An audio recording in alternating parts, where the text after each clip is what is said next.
The story begins with a high school guy named Sato, who somehow manages to attract the weirdest luck imaginable. Seriously, this dude can't go one normal day without the universe trolling him. One day, he opens a bathroom stall, and instantly regrets every life decision that led him there. Standing inside is his teacher, Kojima, casually using the men's restroom. Yep, that's one way to wake yourself up. Sato immediately panics and tries to look away, but his brain completely crashes. Bro freezes like he just saw his report card. Meanwhile, Kojima stays surprisingly calm and says she has no idea how this happened because she locked the door. Sato nervously explains that the lock is broken and doesn't actually work. So congratulations, school maintenance, you're the real villain here. Kojima explains that the women's restroom was being cleaned, so she had no choice but to use this one. Even then, she still lectures Sato for barging in without knocking. I mean, the door didn't lock, but sure, let's blame the kid. She says she'll overlook it this time since it's partly her fault too, then tells him to get out immediately. Sato is more than happy to leave. Unfortunately, the bathroom door decides it's also taking the day off and jams shut. Now he's trapped inside a tiny bathroom with the strictest teacher in the entire school. Talk about the worst speedrun ever. Kojima is famous for terrifying students. If you break a rule, she'll punish you without hesitation. And if she calls your parents, don't celebrate. She'll roast them too. Nobody is safe from this woman. But instead of exploding with anger, Kojima tells Sato to stay completely still. If he keeps making noise, she says she won't be able to hold it much longer. Yeah, this situation somehow keeps getting worse. Sato is one panic attack away from uninstalling life. Right then, two students walk into the restroom. Sato thinks, finally, my rescue team is here. Nope, wrong anime. Kojima quickly covers his mouth and explains that if people find out a teacher and a student were locked together in a bathroom, the rumors would spread faster than your friend leaking spoilers. Sato gets her point, so he stays quiet. An awkward silence fills the room as he desperately tries to process the most cursed day of his school life. After waiting for what feels like forever, Kojima finally can't hold it in anymore. A whole week passes, but Sato still can't forget that bathroom disaster. Honestly, neither would you. Therapy isn't cheap. Trying to move on, he skips class by hiding in the school infirmary. Bro's attendance record is fighting for its life. But the moment he walks in, guess who's there? Kojima. She's caught a terrible cold and looks completely exhausted. She asks Sato to hand her some medicine, but because nobody else is around, he ends up helping her apply it himself. Talk about terrible timing. Sato feels unbelievably awkward, but Kojima insists because her cold keeps getting worse. Then, right in the middle of this painfully suspicious situation, another teacher walks into the room. To avoid creating the biggest misunderstanding of the year, Sato immediately hides under the blanket beside Kojima. Bro has unlocked stealth mode, with 0 skill points invested. Once the other teacher leaves, Kojima warmly thanks Sato for helping her. She also apologizes because she's pretty sure she passed her cold to him. And, she was right. The very next day, Sato gets sick and ends up lying in the infirmary instead. Kojima comes to visit him and sincerely apologizes again for getting him ill. Seeing this softer side completely changes the way Sad thinks about her, for about 5 seconds. The next moment, she starts scolding him like usual because she already knows he lied about twisting his ankle yesterday just to skip class. Nice try, genius. She saw through that excuse faster than the audience skips YouTube ads. Later, as Sato heads home after school, it suddenly starts pouring with rain. To avoid getting completely soaked, Sato runs into the first place he can find. Out of every building in town, he ends up hiding inside a laundromat. Bro really lets fate pick his destinations. And of course, because this anime refuses to give him a break, Kojima is already there. Sato notices she's completely drenched and asks why she doesn't just use one of the dryers. Kojima explains that the clothes she's wearing are the only ones she has with her. If she throws them into the dryer, well, she'd be waiting around with absolutely nothing on. Yeah, let's not turn this into a different genre. Trying to be helpful, Sato offers her his shirt so she can dry hers instead. Kojima thanks him and changes into it. But before the dryer can finish, the storm gets even worse. A huge bolt of lightning knocks out the power, shutting the entire laundromat down. Whoever pays the electric bill is having a rough day. The two simply give up and wait for the rain to stop. Sometimes the best strategy is doing absolutely nothing, something half the audience has already mastered. On another day, Sato visits his mother's house, only to discover that Kojima is babysitting his little sister. At this point, even Sato has stopped asking why she's randomly everywhere. Still confused, he asks what she's doing there. Kojima explains that she's known his mother for quite a while. Back when she needed help, Sato's mom supported her a lot, so she's now returning the favor by looking after the child. While they're talking, Kojima admits she's actually terrible with kids. She also reveals that her family constantly pressures her to get married, which only makes things more stressful. Even so, she says her standards aren't high. She just wants a younger man who genuinely cares about her and loves children. Congratulations, she just described Sato without saying his name. The second they realize it, both of them immediately blush and awkwardly deny anything could ever happen between them. Yeah, keep telling yourselves that. A little later, Sato's sister wants to play in the swimming pool. Kojima gets into the water with the little girl while Sato plays nearby. Everything is going fine until the child suddenly slips toward the pool. Without thinking, both Sato and Kojima dive in to save her before she gets hurt. They grab her at the exact same moment, but thanks to the momentum, the two accidentally kiss. Neither of them knows what to say afterwards, so they just stand there blushing like their brains have completely logged out. A few days later, Sato walks into his room, expecting to spend another peaceful day surrounded by manga and video games inside his precious otaku cave. Instead, Kojima is sitting there waiting for him. The first thing she notices isn't the manga, it's the mountain of clothes scattered all over the floor. She immediately scolds him for living like a raccoon with Wi-Fi. Sato can't believe that even during school holidays, he somehow keeps running into Kojima everywhere, even inside his own bedroom. At this rate, she'll probably appear in his fridge next. Kojima explains that Sato's mother invited her over and asked her to wait upstairs.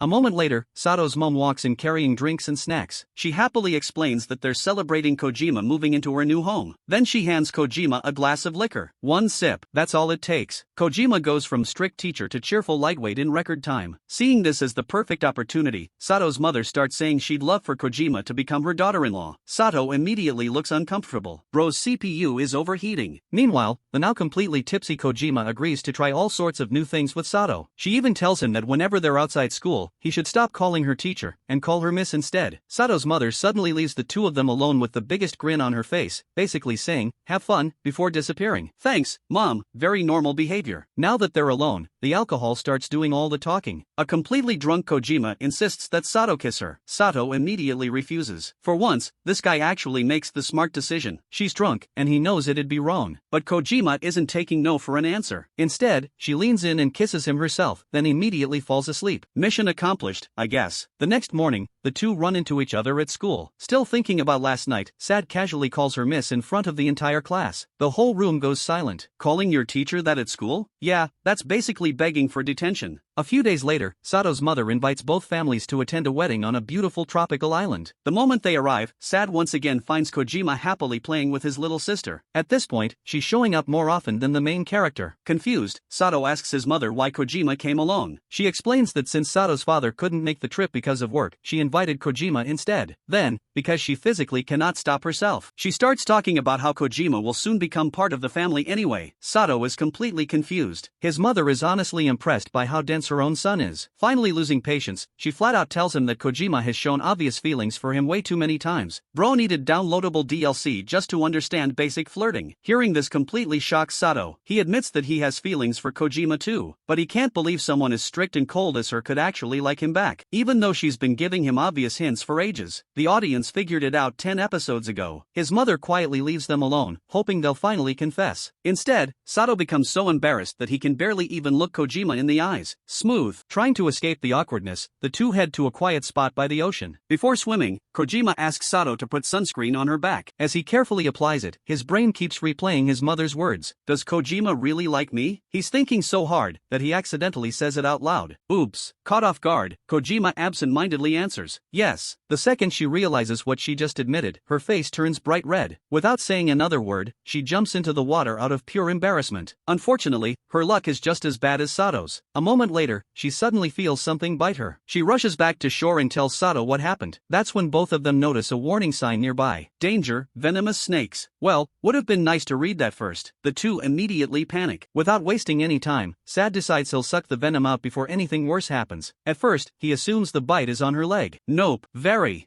wrong location. He freezes for a second, questioning every decision that brought him here. Then he remembers it's literally a life or death emergency. Swallowing his embarrassment, he does what he has to do and sucks the venom out. Definitely not the kind of first aid class anyone wanted. Soon, the wedding ceremony finally begins. After everything settles down, Sato quietly tells Kojima that once he graduates, he wants the two of them to come back to this island together. Kojima instantly blushes, but instead of giving him a sweet answer, she scolds him for choosing the worst possible timing to say something that romantic. Classic Kojima. On the trip home, she chats with another teacher named Mayu, telling her how much she enjoyed their time on the tropical island. Right then, Kojima receives a phone call from Sad. The two happily chat the entire time. Watching them together, Mayu can't help feeling a little nostalgic. Unlike Kojima, she has feelings for another student, Suzuki, who's also Sato's friend. The problem? She doesn't even have his phone number. Meanwhile, Sad proudly tells Suzuki that just a few days ago, he started dating his his teacher. When Sad casually tells Suzuki that he's dating Kojima, his friend is completely speechless. Out of every girl in the world, his best friend somehow ended up dating the strictest teacher at school. Yeah, nobody would have put money on that plot twist. But for Suzuki, the real tragedy isn't the relationship, it's lunch. Ever since they started dating, Sad has stopped eating with him and now spends every lunch break with Kojima instead. Poor Suzuki has officially been abandoned. The guy already struggles to make friends because he always looks like he's about to challenge someone to a boss fight. Everyone avoids him just because of his scary face. Watching him eat alone, Mayu decides this is finally her chance. She walks over and asks if they can have lunch together. Suzuki is surprised and asks if she isn't scared of him like everyone else. Mayu simply smiles and says that no teacher should ever be afraid of her students. Those few words instantly make Suzuki's entire day. See, compliments are free, people. The two begin sharing their homemade lunches. While eating together, Mayu discovers that Suzuki absolutely loves cooking. Honestly, this dude looks like a final boss but cooks like somebody's grandma. Unfortunately, their peaceful lunch doesn't last long. The bench they're leaning against gives way, and Mayu falls straight into the fountain. She's completely soaked in seconds. Suzuki quickly rushes over to help her up. Naturally, a couple of awkward accidents happen along the way because this anime legally isn't allowed to let two characters interact normally. Too embarrassed to continue eating outside, they decide to finish lunch somewhere else. Before leaving, Suzuki offers Mayu his sweater so she can dry off since all of her clothes are soaking wet. A surprisingly smooth move. Right then, Mayu notices Suzuki's train pass is still inside the sweater pocket. She decides to return it immediately. That leads to the two of them riding the train home together. The carriage is packed with people. They're squeezed so tightly together that personal space has officially gone extinct. Then the train suddenly jerks. Mayu's blouse comes undone by accident. Trying to help, Suzuki quickly buttons it back up, except he completely messes it up. Bro somehow solved the problem by creating a brand new one. When they get off the train, a security guard notices Mayu's messy clothes and immediately becomes suspicious. He asks if Suzuki has been bothering her. To stop the situation from getting even worse, Mayu blurts out that they're actually a couple. Problem solved. Or not. Suzuki immediately objects. He says she shouldn't lie about something that's serious just to protect him. He honestly believes he's doing the right thing. But without realizing it, those words quietly break Mayu's heart. She finally understands that Suzuki still only sees her as his teacher, and nothing more. A little while later, Suzuki visits a fast food restaurant to order several happy meals. As usual, everyone nearby slowly backs away from him. Poor guy can't even order lunch without looking like the final boss of the restaurant. He's gotten so used to people fearing his face that it barely surprises him anymore. Then he hears someone beside him ordering a happy meal too. He turns around. Of course it's Mayu. Looks like destiny refuses to leave these two alone. After collecting their food, they leave together while chatting. Suzuki explains that the meals are for his younger siblings. Mayu smiles and says she's buying hers for her younger high school-aged sister. Just then, dark clouds roll in, and a heavy storm starts moving their way. Perfect timing. At that exact moment, Suzuki's little brothers run over. Realizing he'd forgotten his umbrella, they rushed all the way there just to bring it to him. Honestly, these kids are more reliable than half the anime protagonists. With the umbrella finally in hand, Suzuki offers to walk Mayu home while he and his younger siblings shield everyone from the rain. Mayu happily accepts. Honestly, this guy has more gentleman points than most romance protagonists combined. As they walk, the kids open their happy meals. One little girl instantly looks disappointed because she didn't get the toy she wanted. Mayu smiles and offers her the toy she bought for her younger sister. She explains that her sister thinks Happy Meal toys are too childish and never keeps them anyway. The little girl gets excited and reaches out to swap toys. Unfortunately, her toy slips from her hand and lands right underneath Mayu. Yeah, nobody wants that retrieval mission. Mayu awkwardly pretends nothing happened, but the embarrassment is already doing critical damage. After forcing an awkward smile for a while, she finally decides she's suffered enough emotional damage for one day and quietly heads home by herself. Later that night, Mayu and Kojima meet at a bar for drinks. One drink turns into several, and before long, both teachers are completely drunk. Luckily, Sad shows up to pick Kojima up and safely walk her home before she does something she'd regret. A responsible boyfriend. Rare anime achievement unlocked. Watching them leave together makes Mayu feel lonely. She quietly wishes someone would come running to help her with just a single text message. That thought reminds her of the day she first met Suzuki. Back then, she was on her way to take the teaching certification exam. Everything that could go wrong did. Traffic delayed her. She was already running late. Then, just to make life even worse, her shoe broke. A moment later, all the important papers she was carrying scattered across the street. At that point, she completely broke down in tears. Then, like the world's nicest jump scare, Suzuki appeared. The moment he understood what happened, he didn't waste a second. He picked Mayu up on his back and sprinted all the way to the exam venue. This guy carried her like an express delivery package. Thanks to him, she actually arrived even earlier than expected. And ever since that day, Mayu has slowly fallen in love with Suzuki because of his genuine kindness. Back in the present, Mayu slowly opens her eyes. To her surprise, she's once again riding on Suzuki's back. Deja vu just hit her like a truck. Suzuki explains that Sad texted him after seeing how drunk she was and asked him to take her home safely. Hearing that only makes Mayu fall even harder for him. She quietly thanks him from the bottom of her heart. Soon afterwards, preparations begin for the Kanuma festival at school. Suzuki, Mayu, and the student council treasurer attend a planning meeting with teachers and students to organize the event. During the meeting, they're introduced to a hard-working student named Taka and his teacher, Hikari. Taka is serious, responsible, and fully focused on making the festival a success. Hikari, well, she has enough energy to power the entire school. She constantly treats Taka less like a student and more like an annoying little brother. After the meeting, Taka heads back to his room, determined to make everything perfect even if he has to do it alone. Poor guy thinks he's finally getting some peace. The second he opens the door, his dream dies instantly. Hikari is already lying comfortably in his bed. Taka asks the obvious question, "What are you doing here?" Hikari casually explains that the heating at her house broke, it's freezing over there, and she decided she'd just sleep here instead. Simple as that. Apparently asking for permission was never part of the plan. Taka immediately objects. Unfortunately, Hikari has already tucked herself into bed. She grabs his hand and pulls him down beside her like this is the most normal thing in the world. Yes, she's still his teacher. Before anyone calls the police, there's actually a reason they're so close. Hikari has known Taka since they were children. Their parents worked together, so she practically helped raise him while they were growing up. That's why the two share such a relaxed relationship. Back to the present, Taka desperately tries to escape. Tiny problem. Hikari is the school's PE teacher. She has enough strength to fold this poor guy like laundry. A few seconds later, she peacefully falls asleep. Still hugging him, Taka is now completely trapped between her arms. Congratulations, he's officially become a human body pillow. After a while, Hikari finally loosens her grip in her sleep. Taka carefully slips free, but fate immediately decides to troll him. He stumbles, loses his balance, and accidentally ends up face-first somewhere he absolutely was not aiming for. And naturally, that's the exact moment Hikari opens her eyes. From her point of view, the evidence looks terrible. Surprisingly though, she stays completely calm and simply laughs, saying he looks just like a little baby. Hikari laughs it off, calling Taka a little kid for what just happened. But after leaving the room, she can't stop replaying the moment in her head. Looks like someone else's brain has started buffering too. Meanwhile, Taka feels completely crushed. Forget the embarrassing accident. The real pain is realizing that even now, Hikari still sees him as nothing more than a child. A few days later, Hikari drags Taka out shopping. Not for ordinary clothes, for her clothes. She proudly says he's old enough now to help her choose. Taka immediately wants to escape. Bro would rather fight a final boss than survive this shopping trip. Too bad. Hikari refuses to let him leave. She tells him to hurry up and pick something already. Completely panicking, Taka closes his eyes, grabs the first outfit he touches, and hands it over. Terrible choice. The outfit is unbelievably revealing. Now it's Hikari's turn to die from embarrassment. As if things weren't awkward enough, Taka accidentally pulls Hikari right out of the fitting room before she finishes changing. Yeah, their luck is honestly illegal. Deciding to pretend none of that ever happened, the two grab some cold drinks and quietly move on. Sometimes denial really is the strongest coping mechanism. Not long afterwards, Taka's class goes on a hiking trip through the forest. It's supposed to be a relaxing outdoor activity. Unfortunately, Taka spends the entire walk avoiding eye contact with Hikari because he's still dying inside from everything that happened earlier. Then Hikari jokingly surprises him. Taka jumps, loses his balance, and falls straight into a river. Smooth. Hikari immediately jumps in to rescue him. Instead, she falls into the river too. Congratulations, now they're both soaked. As if that wasn't enough, heavy rain suddenly starts pouring down. The two rush into a nearby cave to wait out the storm. Inside, Taka starts shivering uncontrollably. His body temperature keeps dropping until he's on the verge of hypothermia. Seeing no other option, Hikari does the only thing she can to warm him up. She holds him close using her own body heat. Medical emergency, people, calm down. After some time, Taka slowly wakes up. The first thing he notices, he's resting peacefully on Hikari's lap. She stayed by his side the entire time, taking care of him just like she always did when they were children. That simple moment finally makes everything clear. He realizes he's loved Hikari ever since they were kids. Without hesitating any longer, Taka looks her straight in the eyes and confesses that he loves her. Hikari is left completely speechless. Even this energetic teacher wasn't ready for that critical hit. As the days pass, the long-awaited school festival finally arrives. Suzuki expects to spend another lonely day wandering around by himself. Instead, Mayu is already waiting for him. To avoid attracting attention, she's wearing a student student uniform instead of her usual teacher's outfit. Seeing this, Hikari immediately starts teasing her. She jokes that Mayu obviously dressed up just because she wanted to spend time with Suzuki. Mayu quickly denies it. Her face, however, has entered witness protection. Ignoring her excuses, Hikari excitedly introduces a festival game called Cops and Robbers. Before anyone can even ask how the game works, she suddenly handcuffs Mayu. Then she drags both Mayu and Suzuki into an empty classroom, claiming she'll go find the key. Sure, definitely not planned. Now the two are stuck together in the room. Mayu nervously asks Suzuki if he overheard what Hikari said earlier. Suzuki calmly replies that he didn't hear anything. Liar, he heard every single word. He just doesn't want to make things even more awkward. The two struggle to unlock the handcuffs, creating one awkward moment after another. Eventually, Suzuki apologizes for always dragging Mayu into troublesome situations, but Mayu gently smiles. She reminds him of the kind words he once said to her long ago. Then she tells him that nothing he does has ever been a burden to her. In fact, being with him has always made her happy. Before her brain can stop her, the words slip out. I like you. Silence. The second Mayu realizes what she just confessed, she completely panics. Her brain hits Alt plus F4. She unlocks herself somehow and runs away without another word. Meanwhile, one of the biggest attractions at the school festival is a nighttime tour through the abandoned old school building. Because apparently every festival needs at least one event where common sense goes to die. To make sure nobody sneaks into the creepy old school building during the festival, the teachers assign Taka and the student council treasurer to guard the place. Seems simple enough, until Hikari sees Taka acting all brave. The funny part? She knows this guy gets scared by his own shadow. Feeling a little jealous of his fake confidence, Hikari comes up with the brilliant idea of hiding inside the building and scaring him herself. What could possibly go wrong? Everything. She doesn't even make it 30 steps before the old wooden floor gives way beneath her. Half of her body gets stuck under the broken floorboards. World record speedrun. A little later, Taka and the treasurer begin checking the building. Instead of finding ghosts, they find Hikari trapped like a bug in a floorboard. The treasurer immediately runs off to get help. Taka tries to follow her, but Karma has another plan. The floor collapses beneath him too, sending him crashing into the space underneath the building. Congratulations, now they're trapped together. Since he's already down there, Taka tries pushing Hikari's legs upward to free her. Unfortunately, Hikari made one tiny mistake earlier. She drank way too much water. The pressure from Taka pushing her legs makes her suddenly realize she desperately needs a bathroom. Right now, with her face glowing bright red, she quietly admits the situation to Taka. Talk about the worst possible timing. Thankfully, before either of them completely dies from embarrassment, the treasurer returns with Suzuki. Together, they pull Hikari free before anyone else notices the disaster. Problem solved. Sort of. Instead of waiting for Hikari afterwards, Taka quickly leaves with the other students. Hikari watches him walk away and starts believing she crossed a line. She thinks he's so uncomfortable now that he never wants to talk to her again. The truth is much simpler. Taka is just so embarrassed that he physically can't look her in the face. Bro's emotional damage is sitting at 100%. The following day,